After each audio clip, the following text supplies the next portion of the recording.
Yes, that has been my experience. Okay, let's move on to our third segment.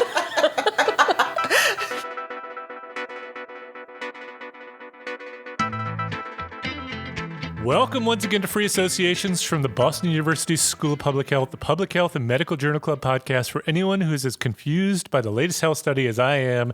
And I know this is going out on a limb and is not worth even mentioning, but I'm just going to say it anyway.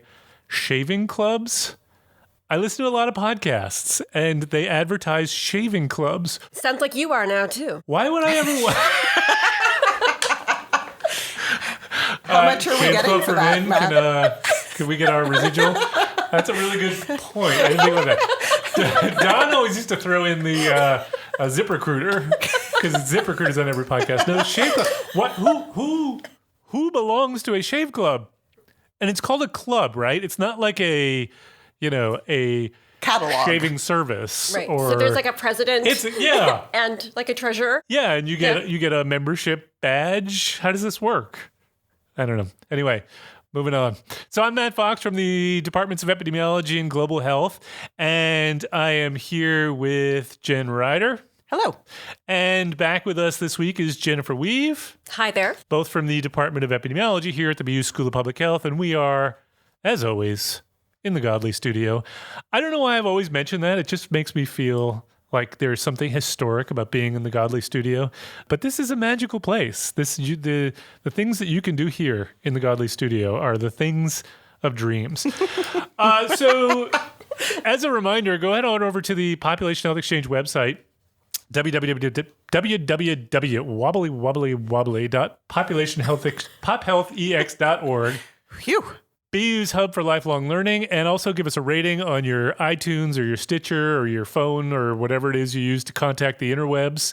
We love it when people give us feedback. So I'll tell my story that I teased last week, which is I got an email recently from somebody who I'm not going to name because I don't have her permission to name her, but she sent a very complimentary email saying how much she loves the show, and she listens to us on her long commute that she has, and she listens. I feel like we're getting to identifying information now. Yeah. I'm only going to say long commute. You're only going to give us the first 3 digits of her zip code. And the city rhymes with Schmaltz Lakes. No.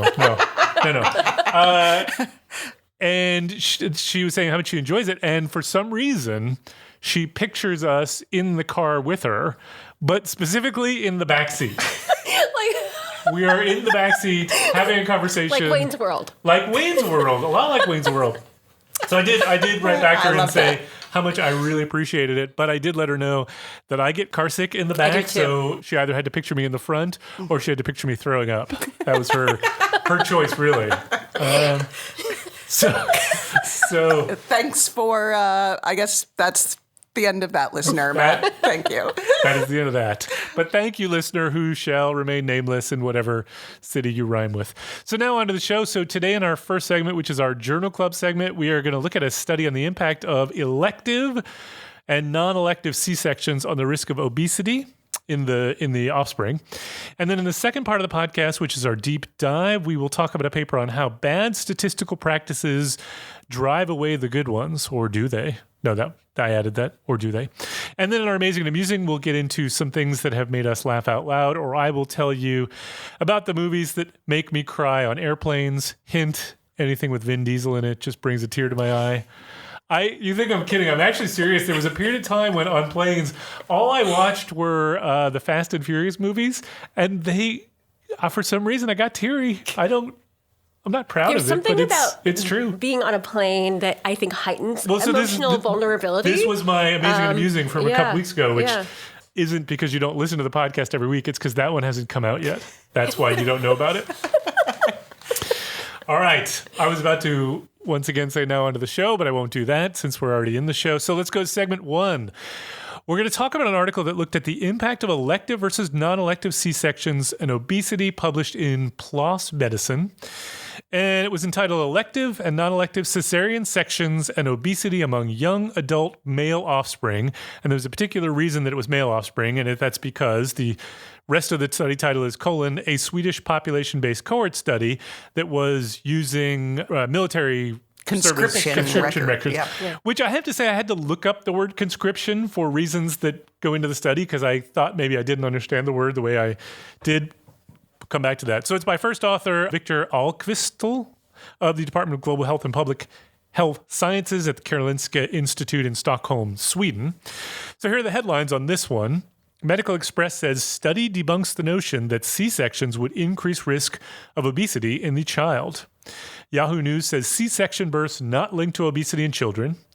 Google News, no link between cesarean delivery and obesity research finds. And the Irish Sun says researchers disprove the myth that C-section babies are more likely to get fat. And I picked that one because, boy, that was a bit of a blunt one. Where was that one published? The Irish Sun, which I assume you read on your commute But in. when someone Irish says the word fat, it sounds lovely. Yeah, that's a good point. At least entertaining. That's a good point. So, Jen, can you start us off and give us the rundown on this study? Sure. So just a little bit of background to start. So between 1990 and 2014, the world prevalence of C-section increased by 285%. Amazing, huh? From 6.7 to 19.1 of all births. And these changes are really more than what can be explained by changes in maternal risk factors that would lead you to get a cesarean. The authors also say that maternal preference contributes and fear of childbirth. I don't know that cesarean really gets you out of the whole childbirth thing, but anyway. Interesting. It's an interesting choice of words. It was. Yeah. There has been a concurrent increase in obesity, which kind of generated the interest in this, initially at least, in this connection. Cesarean is associated with some negative health outcomes, so things like allergy, asthma, and... In the offspring. Yes. Thank you for clarifying. Yes. And possibly overweight or obesity. And the mechanisms suggested for this have included the surge of hormones that happens during natural childbirth, or a lack of stress exposure during cesarean section that would be there during vaginal delivery, or even things like DNA methylation or differences in the microbiome during those two delivery methods. Is it okay that I don't know what DNA methylation is? And normally I would just smile and nod and let you continue. Yes, it's fine that okay, you don't know. Good. Yeah. So these are epigenetic changes. So changes not to the structure of your DNA, but how the DNA ends up being expressed. Got it. Okay, so elective and non-elective cesarean have different indications, which could require control for different confounders, right? So the primary concern is confounding by indication. So mothers of fetuses that have complications may be more likely to undergo non-elective cesarean, and those infants may also be at higher risk for obesity. So one way the authors say to address that is to analyze the two groups separately, the elective and non-elective C-sections. The two procedures also differ in the amount of exposure to things like stress and microflora.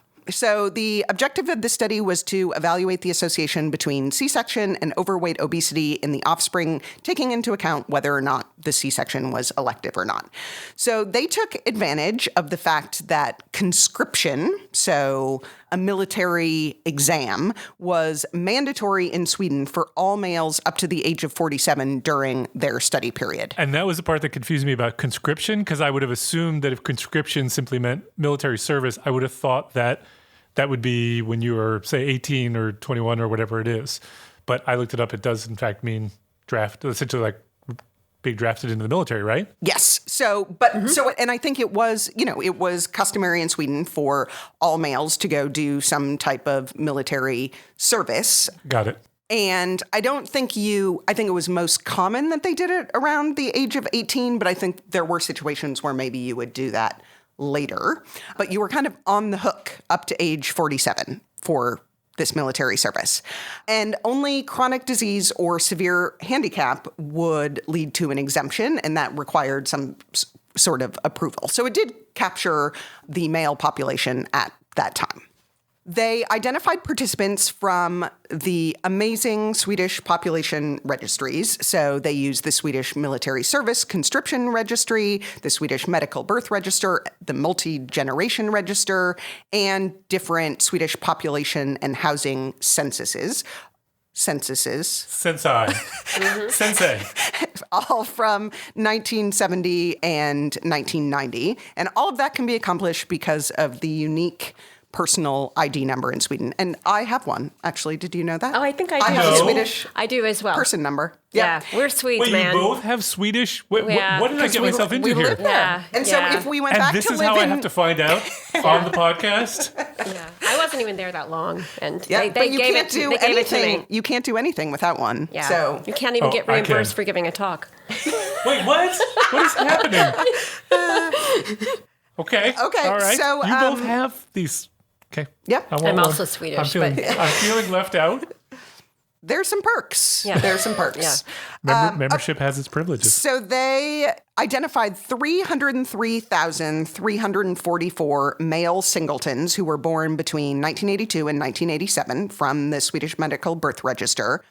229,632 had information on mode of delivery and were matched to the conscription data if they were conscripted before 2006. And then they categorized the mode of delivery as vaginal, elective C-section, which basically meant that it occurred pre-labor, or non-elective C-section, which was after the onset of labor.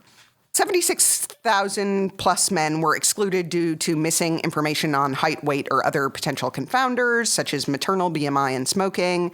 And so 97,921 men with a median age of 18 years at conscription were included in the analysis. And in that group, they also included 9,676 matchable full brothers. Matchable. Yeah. Yes.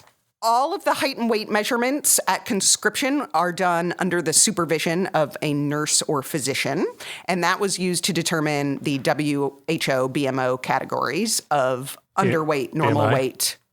What did I say? BMO. Sorry. BMI, GMO. Rather than say WHO BMI, let's just say BMO. BMO? I like it. The BMO. The BMI categories, which are underweight, normal weight, overweight, and obese, and they also looked at associations of BMI as a continuous variable. In terms of confounders from the Medical Birth Register, they adjusted for pre-pregnancy maternal factors like BMI, diabetes, hypertension at delivery, smoking, parity, age, gestational age, preeclampsia, and birth weight standardized to gestational age in the infants. And then from the population and housing censuses, they used the highest level of paternal and maternal education as a measure of socioeconomic status. They used multinomial logistic regression to estimate relative risks and 95% confidence intervals and did quite a few sensitivity analyses, comparing those who didn't participate in conscription or were excluded due to missing data compared to those in the analytic sample, et cetera. They also looked at BMI in a number of different ways, including cubic transformation. It's one of my favorite transformations. You like the cubic? All about the cubic. You're a cubist? They excluded babies born preterm, et cetera. So one interesting little tidbit about their study, they had the study protocol and statistical analysis plan registered at clinicaltrials.gov, even though it's an observational study. Yeah. And they say why, too. They say for transparency and to reduce the risk for post hoc analysis. Which is, we like this, right? Do we like this? I do. I think there are people who think that it's not... Observational studies shouldn't necessarily go this route, but that it shouldn't be mandatory, right? Like, I think there's... That there are cases where it just... But I do. I agree. Okay, so what they found was that mothers, on average, were 28 and a half years at delivery and had a pre-pregnancy BMI of 21.9.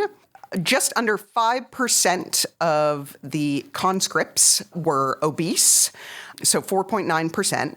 And according to delivery method, it was 4.9% obese for vaginal delivery, 5.5% for elective C-section, and 5.6% for non-elective C-section. There were some differences that they observed in baseline characteristics between women according to their mode of delivery, which I think we would expect. So those with vaginal deliveries had lower maternal BMI than the elective or non-elective C-section groups, lower maternal pre-pregnancy obesity, and higher infant birth weight. Those with elective C-sections had higher parental education and more diabetes. And then the non-elective C-section group had more preeclampsia and maternal smoking at the beginning of pregnancy. So not super surprising. So keep in mind that the results were all adjusted for pre-pregnancy maternal factors and gestational age-adjusted birth weight. So the relative risk for elective C-section versus vaginal delivery and young adult obesity was 0.96 with a confidence interval of 0.83 to 1.1. The relative risk comparing non-elective C-section to vaginal delivery and young adult obesity was 1.02 with a confidence interval of 0.88 to 1.18. And they also looked at the results with respect to overweight rather than obesity and found no association with that either. Maternal pre-pregnancy BMI appeared to be the strongest confounder in those analyses. And in the sensitivity analysis that they looked at, they didn't, in general, find them to really alter the findings. Looking at BMI as a continuous variable didn't seem to add much. But they did find that some factors did vary between people included in the analytic sample and not. Things like parental education. So, like with the study that we took on 2 weeks ago, so long ago now, I barely even remember it. The study we did 2 weeks ago where I said I wasn't so sure I wanted to take this one on, but we decided we'd go with it, and we did. And then I was really, really pleased that we did because it was so fascinating. I had a similar experience reading this one, and part of what fascinated me about this one is that it took a problem and, in my opinion, looked at it in a different way than I would have previously thought about it. So you've got this question that you want to answer about whether or not C-section is associated with obesity in the child. And so typically when we're doing observational research, we want to think about what are the potential confounders. We would draw that out in a causal diagram, a DAG, and draw out the relationships between different variables in the exposure and the outcome. And so you would think of this in this case as cesarean or not, or you could think of it as a 3-level variable, no cesarean, elective cesarean, or non-elective cesarean, and then you draw your confounding structures. But as they conceptualize it, and I think they are right in making this point, is that the confounding structures that would affect elective C-section versus no C-section and non-elective C-section versus no C-section, or potentially elective versus non-elective, are different sets of structures. And therefore, they are different questions that you're asking, and they would have different sets of confounders and therefore different causal diagrams. And that's just not something that I was accustomed to thinking of, something that I would normally think of a single variable with multiple levels as being. I think a similar exposure might be alcohol consumption, and thinking about the determinants of alcohol consumption at the lowest end, so non-drinkers, probably look really different from the pictures of drinking a lot. And so maybe if you consider sort of, say, some kind of middle level of drinking as a reference group, what goes into comparing that exposure versus no exposure versus very high exposure looks very different. So you're saying if you were asking the question, does heavy drinking versus reducing your heavy drinking to moderate drinking compared to the effect of heavy drinking versus quitting drinking, those would have different confounding structures. Yeah, I can see that. Now, I love that they specifically talk about DAGs in the paper. And I'm looking at my own drawing. Yeah. You got your own DAG. I do too. In the description of the sensitivity analysis, the last line is, finally, as gestational age may act as a collider under certain causal pathways, we repeated our main analysis, excluding adjustment for gestational age. I was like, whoa. And so I was like, I still don't quite get how it works. I mean, my DAG, look at it. Like, it's I like not. Your DAG. Oh. It's a beautiful DAG. That should be in the Museum of DAGs. I wish that they would have gone the next step. Museum of Modern DAGs. And included their DAG in the paper. That would have made me even happier. I'm with you. It would have saved me a lot of time trying to draw it myself But To read I their saw, DAG I mind. saw on your notes, Jennifer, Yeah, that I you have- also I have look at DAGs. that. You guys are daggity. Daggity is the program. All right, so Jennifer, what's your overall critique of this study? Yes, so I really appreciated this distinction between the two reasons for having a cesarean section. And reading it, one thing that struck me as well was their figure, which showed the origin of their very large sample. There's 97,000. Yeah, this ended is up an in issue. Analytic sample. Yeah. And so 97,000 seems like a lot, but then you notice that they start out with 300,000 potentially eligible men for this study. And what I was really curious about was this 54,000 men who are not conscripted. I was really curious about these 76,000 men who had no BMI at conscription. That's a lot. It's a big chunk of the people who could have been in the study. And so what we're left with is this very large study that has very precise estimates that are not very big, which is, a really great use of a large study, which is to show the absence of a large effect. Mm-hmm. And yet I think there's a lot of people whose data are not present here and could have moved things in one direction or the other. And the authors did report a table comparing the characteristics of people who contributed data and people who did not or contribute all the data to analysis. I did not have the opportunity to look at that. I just only have their word that says there was nothing meaningful. And I always wonder what that means. I'm with you. And more and more journals are actually not allowing you to. I mean, that's the equivalent of data not shown. Data not shown. And more words are and not allowing you to do that. And now there's no reason for that, right? You can have as many supplementary online tables as you want. Yes. Yeah, they did. Yeah. And I didn't look at it. And I apologize, I did not prepare. But so great. So great that they reported it. They did say, and I appreciate this statement, they said there actually were statistically significant differences, but acknowledged that the reason that could happen is because of their very large sample, and I appreciate that. But what I want to know is what the magnitude of those differences is, and what would have happened had we, or what could have happened. What are the bounds of things that could have happened had we had that data? I agree. I mean, it screams out I was going to say it screams out selection bias. It doesn't. It screams out potential for selection bias. It asks, potential. It opens the question in your mind.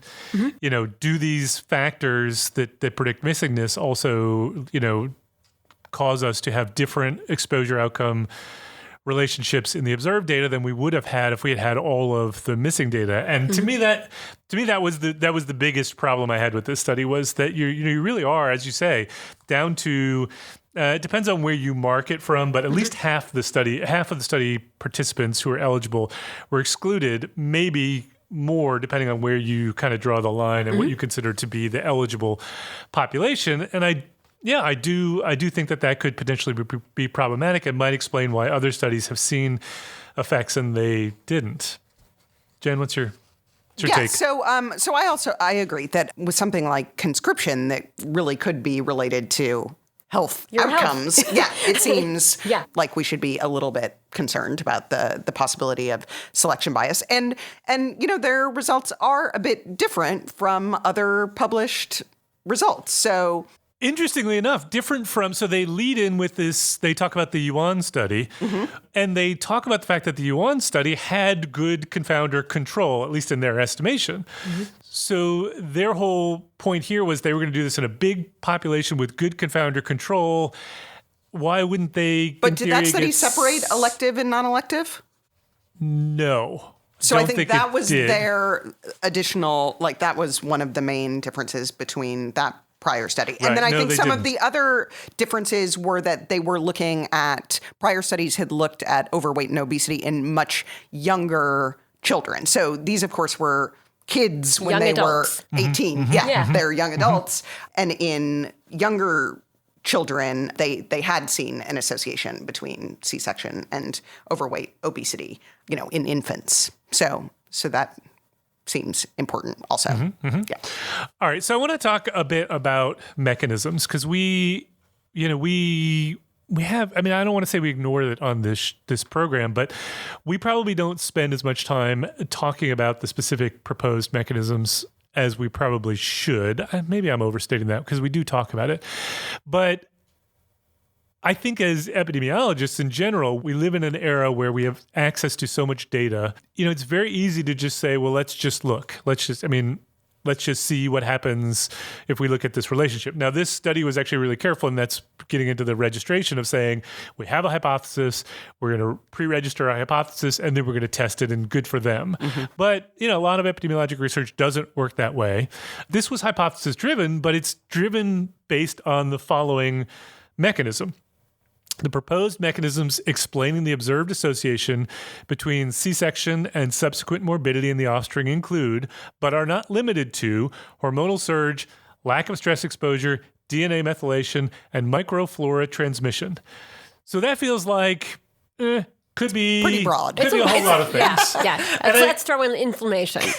Well, that's exactly where I'm going with this, right? It seems like stress and inflammation are the proposed mechanisms for just about everything biologic hypothesis that's out there. And I wonder, they're probably in some sense could be right, but at the same time, it feels like you could spin a story for any possible mechanism. And so if we do that, are we essentially just saying, mechanism actually isn't really driving what we're doing, because we could come up with a story for a mechanism by which, ice cream causes, you name it. I don't know. Cold. Higher fertility. Wait, does it? In the first few months of ice cream consumption, probably yes. After about 20 years, probably not. Oh, okay. Got it. And so I guess my question is, do you think we pay enough attention to mechanisms in epidemiologic research, or do we spend more time thinking about data and analyses we could do? As an epidemiologist who spends her time thinking about etiology, I will tell you it's not the easiest world to be living in. No. I think that, I don't know, I think there's a general lack of interest in funding that type of work, right? Even though it's really important. But would the study where they related C-sections to certain biomarkers, would that have gotten as much play? No.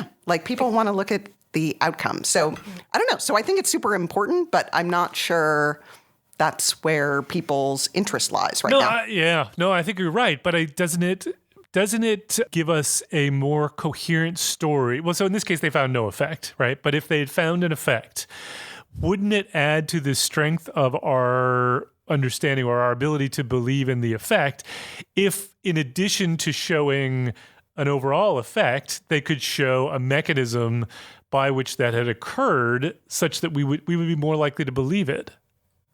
I think so. But I think that hasn't been how things have been marching along. It's you publish this study and then, someone might come along and do the much smaller biomarker study, right? And then you have to piece together. Or do it in mice. But it's what we were talking about a couple of weeks ago, where what if you were allowed to publish one paper a year? That would be the mega paper. The paper where you showed the overall epidemiologic association, you showed biologic evidence of a mechanism in animals and humans, and then done for the year. I've changed my opinion on the one paper per year thing. I've changed my mind. Now it's every paragraph I write is going to be published independently. And then you will have to go and search the literature to piece it together to figure out. It's like a choose your own adventure paper. I love it. That's my new The different approach. endings. Yeah. Yeah. Is it our job? Is it? If we're so it's sort of in some ways think about writing a grant or even a paper. On the one hand, there is this idea that proposing mechanism is part of the song and dance of writing a grant, right? Okay. It's well, why do you think this is important? And in some ways, you have this realization that sometimes it doesn't matter. You just have to put something out there so that it's okay for you to do this research as long as it doesn't seem totally irresponsible. On the other hand, I think we can all name a paper where we thought, or a discussion with people where we were wondering who or why are you even doing this analysis? What made you ever think it was okay to do this? And I have been part of those conversations where I have had to stop people because I saw them going down a road that I thought this question, first of all, I'm not sure what you're asking. And if you tell me, I think we're going to all be really horrified. Yeah. And so it's interesting because they propose the mechanisms, but then they end up with a null result such that presumably the explanation then is these mechanisms are not operating because we don't end up with a population of increased risk of obesity. So taking this all into account, the issues with the selection bias, the fact that they found null effects, that we didn't talk about potential for misclassification, but with obesity, categorizations in general, that's always there.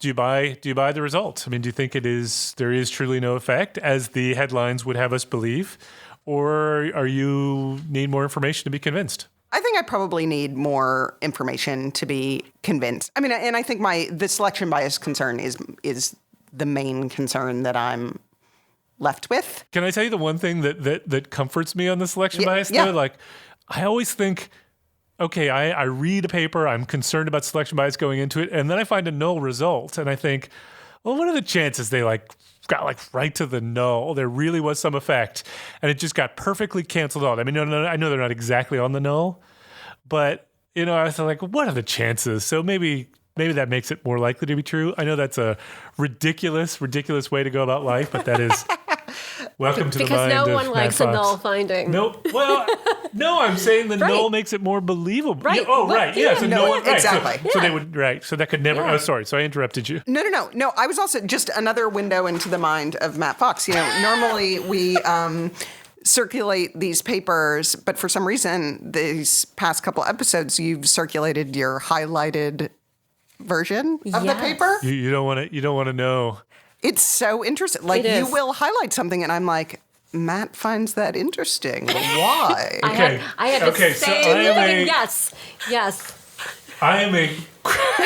I'm a chronic over highlight. Hi, You my do. name is Matt, and It I'm is a chronic little heavy on over the highlighter. highlighting. I didn't think it was that bad. I did think it was like a window. Look at this page. Is there anything I wasn't supposed to read on this page? Really? Yeah, and actually I skipped the entire discussion because he highlighted nothing in it. The best part is I never even go back to it. Once I've highlighted it, I'm done. That is my signal to the world. But it's a way of active learning or something. Yeah. I mean, I think, Yeah. right? Like the underlining makes, I don't know. I don't know. It makes me feel better. I do it too, but. Okay. Jennifer, what's your overall result? So what I would like to do is go into this supplemental table. I'd like to look at the differences between the missing people and the people who are in the study, and maybe play around with those results, perhaps using a spreadsheet that you designed. Who? Me? You. What? Yes. Sort of quantitative, very crude. I'm not saying you're crude. Quantitative bias analysis. I get it. Just to see how far off these would be and in what direction. Yeah. I would like to know what direction it would be off. And I will also confess I'm a little interested in the results comparing or looking at the outcomes of being underweight versus normal weight. Yeah, they didn't really talk about those in the results at all. There was some suggestion of... Anyway, it's again, hard to know what to do with that, but it wasn't really a primary part of their analysis, but I was curious. Yeah, I agree with that. So they did an analysis where they limited it to sibling pairs. Mm-hmm. Right. Was that helpful? Additional information for you? So let's think about what is the goal? Like, what advantage would that offer? So confounding by environmental factors within the home family. Environment. Yep. Mm-hmm. Yeah. Of course, the mom is always older, the second birth, unless they're twins, and Swedes are known for their twin And studies. these were all singletons included. Yeah. So they were just brothers. They're all singletons. I think the biggest source of the confounding possibly is maternal BMI. Mm-hmm. And I was concerned, but I don't know enough about this topic about possible indications for non-elective cesarean section. I was thinking, okay, well, if there are indications, and if you have one of them, it always means you're going to have a non-elective cesarean section. We're going to have a positivity problem. Does it matter? Is the indication related to obesity? I don't know. Yeah, I don't know the answer to that either. Yeah. Yeah, but that was they said their strongest confounder, pre-pregnancy BMI. Yeah. All right, a couple of last things. So they say in our primary analysis, no statistically significant association between elective C-section and obesity. RRR 1.14, 95% confidence interval from 0.99 to 1.3, whereas a similar association between non-elective C-section and obesity differed from Unity. RRR 1.17, 95% confidence interval 1.02 to 1.34. Come on now. Those are exactly the same. It is a true statement, but that is not helpful. Now, maybe they just ignore that because those are the crude associations and they shrunk back to one, but I did find that one a little disappointing. Second of all, RRR. Oh, yeah, I was going to say, what is a pirate's favorite measure of association? RRR. Wait, what is it? What is a pirate's favorite statistical software? You tell us, Matt. We can't guess. A pirate's favorite statistical software is SAS because that's what his mentor used and he was too lazy to learn R. Okay. Moving on. RRR. Have you come across RRR, not RR, relative risk or risk ratio? This is the relative risk ratio, which seems a little redundant. A little heavy-handed there. The RRR. Anyway. And I also, I don't know why this happens to me, but, certain words, when they get repeated, stand out. I think it's largely because when I read my own writing, I am very repetitive. But they use the phrase, to the best of our knowledge, 3 times. Should you be using the best of our knowledge 3 times? I don't know. And the word however 16 times. 16? Yeah. And I suspect that's less than what appear in most of my papers. I'm a big however fan. I am too, and I go through and I replace half of them with yet. Oh. But what do you do? Do you ever read your own studies and you have however 2 sentences in a row and you're like, something's not right here. All right. So I think we like that study, but we have some concerns. All right, so let's move on to this is a blog post in Medium by Darren Daly, who is very active on the Twitter sphere. If you go onto Twitter, you can find some you can learn a lot from Darren. And he wrote this blog on Medium called How Bad Statistical Practices Drive Away the Good Ones. And while this article makes a sort of a coherent argument about one particular thing, to me, it broke down into essentially 2 arguments that I want to talk about, and we talk about them successfully. In successfully. Yeah. Successfully. One before the other. Yes. Okay, so he talks about how he's interested in research integrity and reproducibility. He says, I believe that a lack of statistical expertise throughout the sciences is a substantial driver of problems in these areas. I feel especially strong about this thesis as it applies to medical research. Fine. Now he says, in practice, it seems to be widely accepted that the expertise of the statistician can largely be replaced by the efforts of the investigator. The idea starts with their training. The flip side of this is that just about every clinician will have received some statistical training. Some of the clinicians who go on to more research-intensive careers will have had a bit more. However, the statistical training that clinicians receive, even for those with PhDs, is often very limited. Many clinical researchers are even taught that you only need a real statistician for the most unusual problems. Okay, so the basic idea being, if you are a medical doctor and I read a book on medicine, I don't feel like I am qualified then to practice medicine. In fact, not only do I not feel like I'm qualified, if I try to practice medicine, I go to jail. Whereas when it comes to a collaboration between doctors and epidemiologists and statisticians, there's often a feeling that what statisticians, and I would argue epidemiologists as well, do, can be done by anyone. We just had a facetiously titled talk here called Epidemiology is Easy, Anyone Can Do It. The idea that this is something that you don't really need expert training in, you can just do it, it's easy. Do you think this is correct? Has this been your experiences? And then we'll come back to the second point later. Has your experience been that what you do as an epidemiologist or a statistician is undervalued in the sense that it is seen as something that it's nice to have you there, but most of the stuff we can kind of do ourselves and don't really need your fancy PhD level epidemiology training to do? Yes, that has been my experience. Okay, let's move on to our third segment. You're not going to hear my answer. We don't? I would say the encouraging thing is that, I collaborate a lot with clinicians and, I tend to attend clinical conferences. And I think the one reassuring thing is there is a group who is hungry to involve trained epidemiologists or statisticians and to learn new methods. And, so at some clinical conference, there's been a tremendous amount of interest in, more hands-on training in methodology and statistics. And so I think that's a sign that things are moving in the right direction. But I think, even, in papers that I review in terms of my own collaborations, I do think there's this sense that, I took a couple classes in epi or in statistics, and now I know how to run a logistic regression model. And isn't that all you really need to do? I mean, that's it. I get results. I publish them. So yes, so I have experienced that. What about you, Jennifer? Oh, never. Isn't the theme facetiousness? So I was thinking about this in terms of the price that's paid for being wrong about needing a collaborator who has a kind of expertise that you don't have.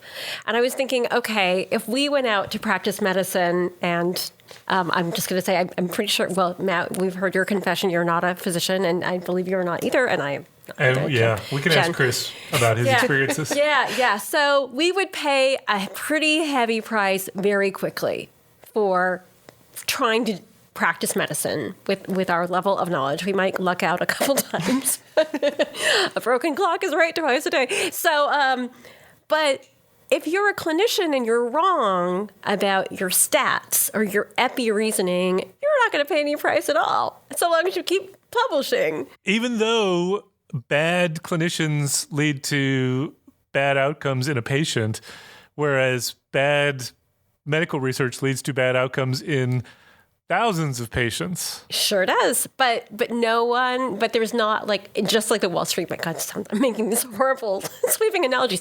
No Wall Street banker goes to jail for some of the things that happened during the crash. But essentially, wait. Are we the Wall Street bankers in this analogy? No, I'm talking about research that's poorly conducted because of a lack of insight from. But you do go to jail if you're a clinician and you kill people, but you don't go to jail if you're a researcher and you do kill bad thousands research. of people with your bad research. So okay. So back to this story. So I find often I will be pulled into projects after someone has had an experience that rattled them. And so either they'll have a series of horrible reviews, they'll go to some talk where all of a sudden the light goes on. It's not, so to go back to Darren's piece here, he talks about the training of clinician researchers and that there's really not a clear message that says you need to build a team with expertise in every dimension of the thing that you're studying, including the epi part and the biostat part. Instead, that lesson comes later. And it comes later through varying experiences. But this has been my experience more than once. Which is I think it's even a little bit worse because I think that clinicians who perhaps don't like spending time in the lab and don't have laboratory training but want to have some kind of research portfolio, I do think that they're given the message, just do learn how to program in SAS. You're going to be great. That's all. That is your ticket to. Yeah. And so I think, I don't know, it's coming. And there are people who've been successful. You can't see my bunny ears right now, doing that. Doing that. So then it's self-propagating because then those people train mentees to also not build the right teams and do similar work. So I don't know. Yeah, and I would say in fairness, this is not to go after clinicians only, I would say this is it's almost a human phenomenon. So one of the research questions I ask, this is a great example because I see it all the time, involves air pollution exposure, which is its own field. People dedicate their lives to just measuring how much air pollution someone is exposed to. Another part of my research, same question, involves dementia. Again, this is an entire realm unto itself. We're now arguing about what Alzheimer's disease is, for example. I mean, this is its own realm. And then there is the epidemiologic methods. And so I cannot imagine having a team conducting research in this area without deep experts in all three of these areas. And yet I see a lot that's published where someone knows clearly nothing about dementia. And so it isn't just clinicians. It's a lot of us who are motivated in this academic environment that rewards publications and grants. And so this goes back to the question that I asked earlier from the previous study about mechanism, right? So to me, Darren's point is totally valid, but I think that the analogy is a little bit off in the sense that it isn't the analogy between what I do as an epidemiologist is study design and the clinician practices medicine, and I would go to jail if I tried to practice medicine. It's the role of a clinician in things like understanding the mechanisms behind which the exposure affects the outcome, or maybe not a clinician, but an immunologist or a biologist or whoever it is that's going to help me understand. I don't always bring those people into my study. I feel like, I do HIV research. I'm not a doctor when it comes to HIV, but I've done my reading and I feel like I kind of know what's going on. And I don't always feel like I need to go to an MD every single time. And I could see them saying, well, you clearly don't understand the biology or the immunology or the, so I think to an extent we all do this, and I think the bigger point is we all can get ourselves into big trouble by not including people who have the expertise that we need. Right. Agreed. But can you bring up the second argument? Well, okay, so I don't maybe if the second argument is the same point that you want to bring up, which is he then sort of goes into this idea of bringing in an example of some things that he sees in the literature that goes wrong because bringing a statistician, post hoc power calculations is something that he's talked extensively about, and I agree with him. And he says, essentially, imagine, if we're all good Bayesians in life, then essentially we all have prior beliefs. We see new information and then we update those priors to conform to, what we should think after we see this new data. If the new data is good, it should convince us to change our minds. So in this case, if someone writes the convincing paper that says post hoc power calculations really shouldn't be done, then everyone should sort of sit up and say, there's a really good convincing argument. We're all going to stop doing post hoc power calculations. But as he points out, and this is something that I hadn't really thought about, is that human beings don't necessarily work this way, that you can, as a Bayesian, you can say new data, I am now going to move in the direction of the new data, and I'll move proportionally to how convincing the evidence is. Or as a Bayesian, I can dismiss the data and I can say this is really bad data. I'm going to stick with my prior because I downweight the evidence. Now, if the evidence is truly bad, that's a rational thing to do. But as a human being, I also have the tendency for self-preservation and for confirmation bias and all the many myriads of biases that we're subject to. I can just find reasons to dismiss that data, and the Bayesian process breaks down. Was that the point that you were? So, that is one of them. The one that I was thinking more of is that it becomes harder there are these customs that develop, right? And all of a sudden you're doing the same wrong things over and over again because it's customary. Yeah. And we use the standard method. Exactly. But then the more that happens, the more it's difficult to undo it or do something, and I just had a paper reviewed where one of the comments is, it's not customary to do that. Well, that's not because what's customary is right. It's just that that's what it's what first comes to mind. We do it this way because we've always done it this way. Exactly. It is it is a memorable moment when someone calls you on some custom that you've been doing forever, and it takes a lot of effort to get over all of those biases you just described, Matt and Jen. Yes. To really process that critique, and assuming it's coming from a good place and you're just not shooting arrows at each other, and to consider it carefully and decide whether or not you should incorporate it. And I will say I've had this experience as well, where, and even in a context of a review, someone actually changed the way I work because of a comment in the review. That's great. Yeah.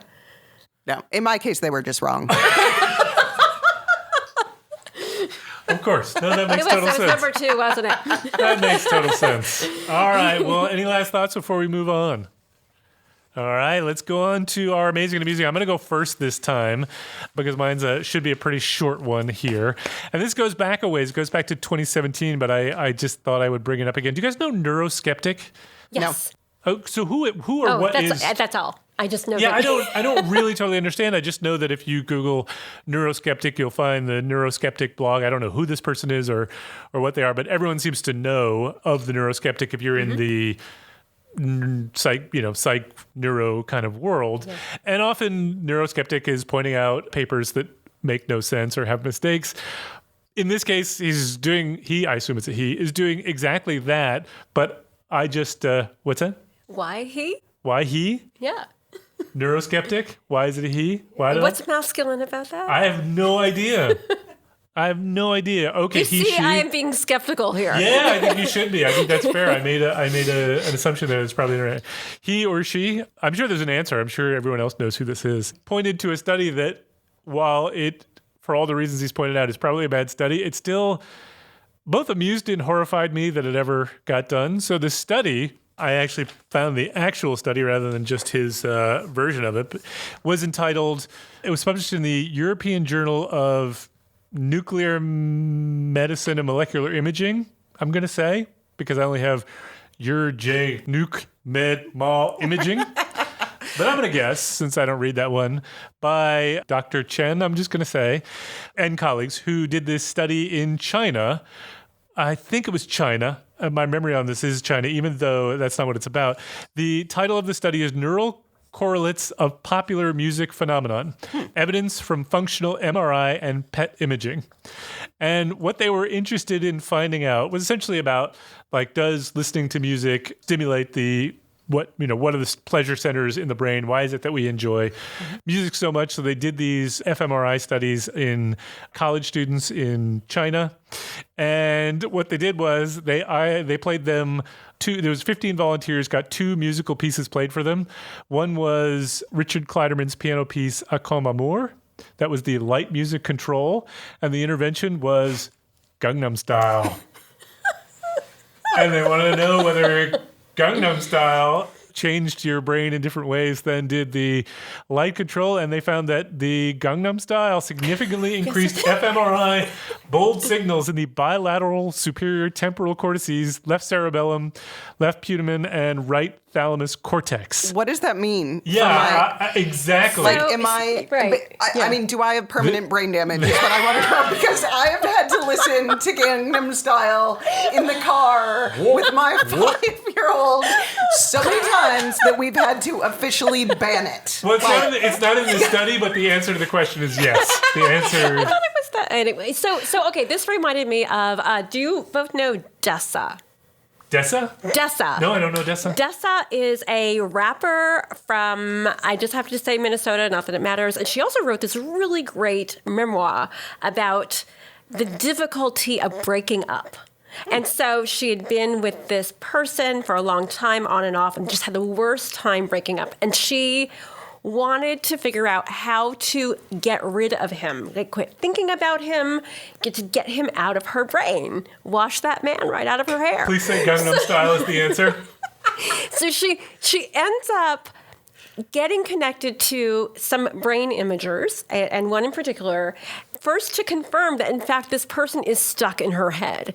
And they show her a picture of someone... This is very Eternal Sunshine. Oh, one of the greatest movies of all time. So they show her a picture, a photograph of someone, I believe someone she knows, and then a photograph of her obsession.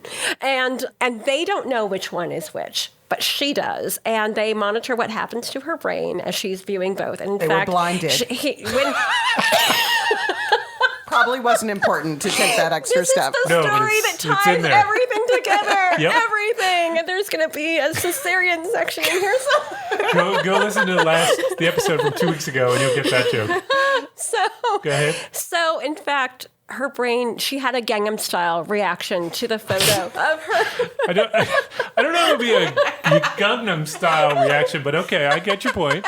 So there is definitely how did you solve the legitimate. Yes. Yeah, so you're going to have to read the book. It's great. It's great. And there's a lot of. It is a great book. Okay. Now I'm going to going back a couple of episodes here now, but this gives me a great idea because you mentioned Eternal Sunshine of the Spotless Mind. If you have not seen it, listener, go out and see it immediately. One of the greatest movies about removing memories. Yes. So we need to make the opposite movie of Eternal Sunshine of the Spotless Minds, where instead of having their memories erased, we create their memories by having them eat the memories of a worm. A worm.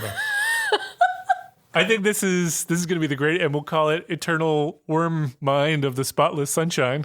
And then we can use that AI thing, that movie creator that we talked about in the other, the right? deep fakes. Yeah, exactly. Oh. We're on to something. By the here. way, you brought that up. That I have now heard more about these deep fakes, and it's going to ruin everything in the future. Yeah. The art is going to get better, but politics is going to get so much I love worse. that you think that art is going to What's wrong with art now? Nothing, but it can always get better. I just want to end this with Gangnam Style. With Neuroskeptic actually points out some problems with this study, but one of which is the ethics of just sticking people in fMRI machines just to see their brains light up listening to Gangnam Style. So I'll leave it at that. Well, there's very little radiation with MRI. There's a little bit more with fMRI? PET. Yeah. And PET scans? Yeah, Oh, okay. it's just giant magnet, which Okay. it's just microwaving people. Okay. I'll let you. Seems safe. I'm just same. No. What do you got? Okay, so mine will also be brief. This one is also from the New York Times, which apparently I've been reading more of lately. So it's this concept of phytomining. Phyto. Mining. Okay, wait. Phyto like the dog? Phy. Like phytoplankton. Exactly. okay. Phytomining. So we have mines in the ground. We dig them up. Well, you may have also heard of it called smelting plants. No? Yeah, that's what I normally ringing a call bell? it. Absolutely. Okay, well, I'm glad you both haven't heard of this. So it turns out that some plants love to soak up metals. Like they can thrive in metal-rich soils, which kills most plants and is also harmful to humans in high doses. Yes. And so now there are some people who are interested in creating farms on these areas where it primarily tends to be in the South Pacific, where soil has a very high metallic content. And then when you slice open these plants, the sap that comes out is like electric blue. And it turns out is full of, well, there are different types of plants, but the main ones are the sap is very high in nickel. And we now have more need for nickel. So nickel is an important component of stainless steel. It's also part of your electric vehicle batteries. And the mines that were... Plus it's in Nickelback. Were... Oh, gosh. You're off the show now. The mines typically used to smelt... Is that the smelt... Nickel? Is that You're asking. I just know that I think that's the proper use of that word. Smelt nickel. I'll leave it at that. Anyway, they pollute our waterways, lead to all of these problems. And so this particular method could be a way not only to increase our nickel supply, but also a way to clean up former mines, which I just thought was really cool. All by That is really planting cool. Sucking up the metals. Yeah. So pretty cool. one older, worst example of this, and this is very cool, by the way, is tobacco actually takes up a lot of cadmium. The tobacco plant takes up a lot of cadmium. So people who smoke cigarettes have higher levels of cadmium in their body. And did you know Cadmium where Creamex? most of the cadmium in the Not the bunnies. body ends up? Mr. Where? Mechanism? Wait, did you know that? Yeah. Cadmium? Cadmium. You have one, I don't. So that This is a family friendly show. I know. The prostate. Dog? For some no, reason. you have a dog. Cadmium. I did not know that. Yeah. I thought it was prostate. the The kidney. reservoir of cadmium in males is the prostate. Isn't that crazy? Yeah. That is weird. Yeah. Okay, so what were the different terms that you had for this thing in the beginning? Okay, so Phytomining. They also Phytomining and something smelting plants. something like. Is the difference in the terminology, is that like a regional thing, like the way that some Girl Scout cookies you have have different names in I think different parts of the country? phytomining Pop is and soda. the Pop and soda, is that one of those? I think it's the official term. And you know what's interesting is apparently one of the reasons cool why this kids call it field phytomining? hasn't moved forward faster is they were like waiting for patents to run out. Oh my gosh, So, of course. Yeah. But anyway, the idea that you could smell plants is something like 500 years old. So cool. Yeah. All right, well, that's the end of our program. If you've got any feedback on this or any other episode, or you want to suggest a study or a topic for us to take on, you can tweet us at PopHealthEX, or you can tweet me at ProfMattFox, or Chris at ID.Gill, or Jen at Jennifer R. Ryder, or Jennifer at, can you just give us your Epidancer. password to your... Yeah. Not again. Oh, at Epidancer. Or you can find us on the Population Health Exchange website at www.pophealthex.org. We want to thank Leslie Talalian, Director of Lifelong Learning at the BU School of Public Health, for supporting the podcast, and Nick Guler for sound, editing, and plant smelting, I think. Thanks for joining us. We hope you enjoyed it, and we hope you will download our next episode.